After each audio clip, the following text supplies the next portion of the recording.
Barrister Turin Afroz, যিনি তার নিজের মাকে বাসা থেকে বের করে দিয়েছিলেন। জয় বাংলা স্লোগান যারা দেয় না তাদের রাজাকার, আলবদর ও সাপের বাচ্চা বলে মন্তব্য করেছিলেন। তিনি জামায়াত নেতা আলী আহসান মোহাম্মদ মুজাহিদ, গোলাম আজম, মোহাম্মদ কামারুজ্জামান, মতিউর রহমান নিজামী এবং বিএনপি নেতা সালাউদ্দিন কাদের চৌধুরীর আন্তর্জাতিক অপরাধ ট্রাইব্যুনালে তথাকথিত যুদ্ধ অপরাধীর মামলা পরিচালনা করেছেন।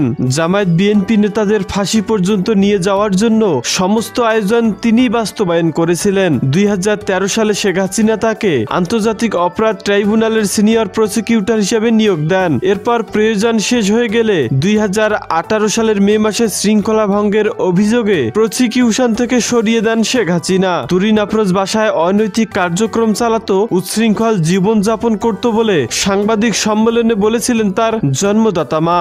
নীলফামারী জেলার জলঢাকা উপজেলার চৌরাডাঙ্গি ইউনিয়নে তুরিন আফরোজের